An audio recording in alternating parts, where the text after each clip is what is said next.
Aujourd'hui est vendredi saint, les chrétiens du monde entier commémorent la passion et la crucifixion du Christ Sauveur. La mort de Jésus-Christ et la foi en sa résurrection sont des axes fondamentaux pour le christianisme. Il s'agit d'un jour très triste, mais de méditation sur la signification de cette mort. À cet effet, des offices additionnels sont tenus dans toutes les églises romaines, accompagnés des lectures du Nouveau Testament. L'office solennel catholique, encore appelé messe des présanctifiés, fait partie du temps de la passion de l'année liturgique, suivi d'une messe composée d'une prière universelle, d'adoration ou de vénération de la croix au lieu du sacrifice eucharistique et la communion avec des hosties consacrées à la célébration. Pour la cause, il est à noter que le vendredi saint est célébré 2 jours avant la fête de la Pâque. Pour les catholiques, au contraire, ce n'est pas la mise à mort du Christ, mais sa résurrection, le jour de Pâques, qui est une fête d'obligation. Ceci est également l'occasion pour les fidèles de montrer leur compassion au Sauveur de l'humanité,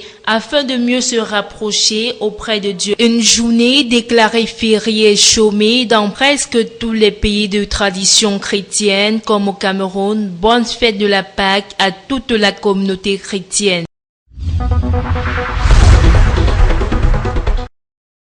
Ce 24 mars 2016, les nouveaux élus ont eu droit à plus de réjouissances, en commençant par Salim Maïgari, qui a été porté au poste de secrétaire général de la Commission nationale pour l'UNESCO, l'Organisation des Nations Unies pour l'éducation, la science et la culture. Avant sa nomination, il trônait à la tête de la direction du suivi de l'enseignement privé de base au ministère de l'Éducation de base. Ona Ada occupait ce poste par intérim. Rappelons que la Commission nationale pour l'UNESCO est composée d'une assemblée générale qui se réunit 2 fois par an et d'un comité exécutif qui siège 2 fois. Elle est présidée par Adidja Youssouf Alim, ministre de l'Éducation de base. Les membres de la Commission nationale sont nommés par le président de la République pour une durée de 4 ans. Le deuxième texte porte le renouvellement du mandat de certains membres de la Commission nationale de la communication pour une période de 3 ans. Il s'agit de Suzanne Kalalobé et Nadine Matsikou Kameni, d'Alfaki Abdourahman, de Jean-Claude Autou, de Charline Dichia et Christophe Bobiokono. Aussi, le chef de l'État a nommé un nouveau membre à la Commission nationale de la communication en la personne de Guibaï Gatama, le directeur de publication du journal L'Œil du Sahel. Le 4e texte fait des heureux et des malheureux au ministère de l'économie, de la planification et de l'aménagement du territoire. Ainsi, l'ingénieur principal du génie civil, Charles Azola est le nouvel inspecteur général chargé de l'évaluation des performances des services.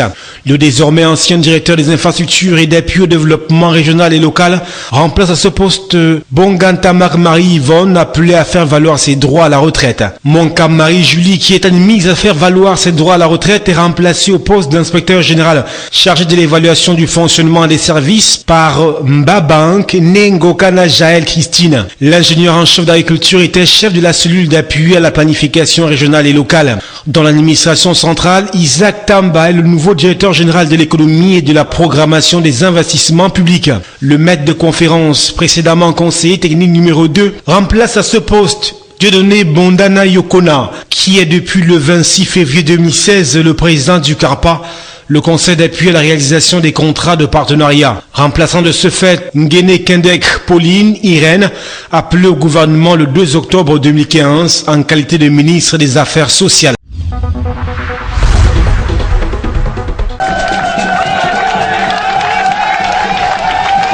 À Douala Premier, c'est le carrefour en point de la salle des fêtes d'Aqua qui a accueilli les militantes et militants de OJRDPC, OFDPC et RDPC. Occasion pour les différents orateurs de les rappeler à rester vigilants contre les manœuvres de déstabilisation, de désinformation et de désintoxication contre le pays. De manière massive, nous le soutenons pour conduire la mission qu'il a commencée depuis le 6 novembre 1982.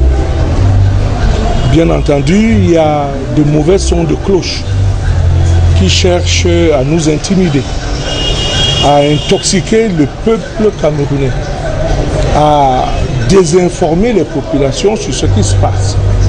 Et dans cette croisade contre le peuple camerounais, nous disons non. et soutenons notre président pour qu'il continue, et c'est le deuxième plan de notre démarche, qu'il continue son œuvre de construction nationale. En présence du gouverneur de la région du littoral, la section RDPC Vouri 1, en plus de réaffirmer son soutien indéfectible à la candidature de son Excellence Paul Biya à la prochaine élection présidentielle, a également invité les uns et les autres à resserrer les rangs pour éviter les infiltrations malsaines.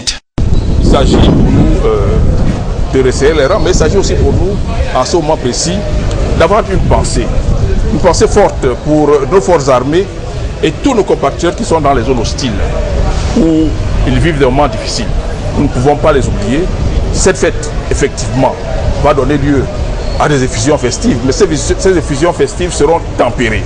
Même son de cloche du côté du carrefour rond-point Dakar dans l'arrondissement de Douala 3e. Ici, les 32 sous-sections RDPC Vouri 3 ont répondu présent à l'appel de leur président pour ce meeting de célébration et surtout de soutien au président national du parti. Les militants de la section RDPC Vouri 3 ainsi que l'ensemble des populations de l'arrondissement de Douala 3e soutiennent son Excellence Paul Biya, chef suprême des armées, dans sa lutte qu'il a engagée contre Boko Haram. Nous soutenons également les actions économiques de son Excellence Paul Biya qui vont sans doute nous conduire vers l'émergence en 2035. Outre les discours et autres motions de soutien, la fête était meublée de part et d'autre par des prestations artistiques.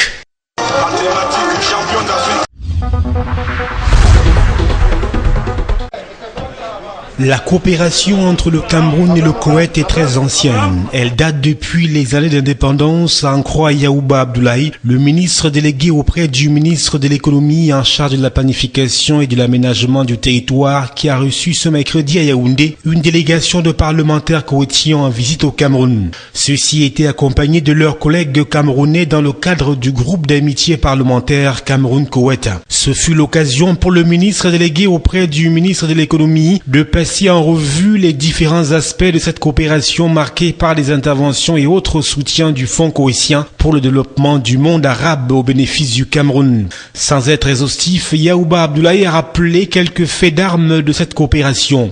Il s'agit du projet de construction de la route Ayos-Boni, et principalement le tronçon Ayos à Bombank, long d'environ 100 km, et la route Yaoundé-Kribi, dont le tronçon Yaoundé-Pont de Lama, supporté par le Koweït.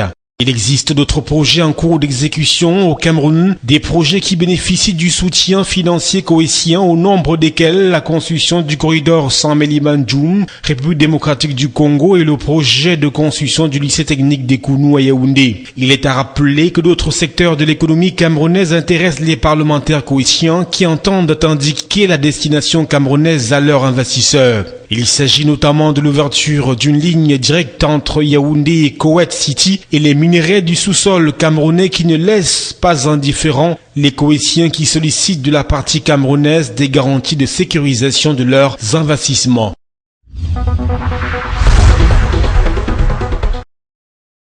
La 38e session du comité régional de coordination des négociations sur l'accord de partenariat économique avec l'Union européenne se tient à Douala du 23 au 29 mars 2016. Prennent part aux travaux les représentants des deux communautés d'intégration que sont la CEAC et la CEMAC, les représentations diplomatiques et celles de l'Union européenne. Les assises consistent en l'application des travaux de la 37e session qui se sont déroulés à Libreville le 26 février dernier. Il s'agit de la mise en œuvre d'un accord équilibré qui préserve les intérêts tant de la sous-région que de l'Union européenne, notamment sur l'accès des marchandises, les services des questions douanières et d'investissement, des mesures d'accompagnement des APE, l'élaboration des tests juridiques. C'est aussi l'occasion pour les experts de s'approprier le nouveau mandat du comité des ministres en charge des négociations des APE en Afrique centrale. Le discours de Youbi Laga Pascal, commissaire à la CEMAC, a levé un pan de voile sur les craintes portant sur le déversement des produits européens subventionnés et de mauvaise qualité sur les marchés de l'Afrique centrale, mais aussi des pertes totales des recettes douanières au processus de démantèlement tarifaire. Nous nous évertuons de dire que lorsqu'il y aura l'ouverture du marché, il y aura non seulement la réplique en termes d'exportation des produits de l'Afrique centrale vers l'Europe, mais également il y aura des mesures pour compenser les pertes de recettes que nos États pourront subir à l'occasion de l'ouverture de ce marché. Jean Tchofo, secrétaire général du MINEPAT et représentant du ministre en charge de l'économie, de la planification et de l'aménagement du territoire au Cameroun, a exprimé tout son vœu de voir des résultats susceptibles d'être discutés par le partenaire européen en réponse aux atteintes de toutes les parties pour la reprise des négociations basées tant sur les conclusions de septembre 2011 à Bangui que sur des avancées partagées depuis lors.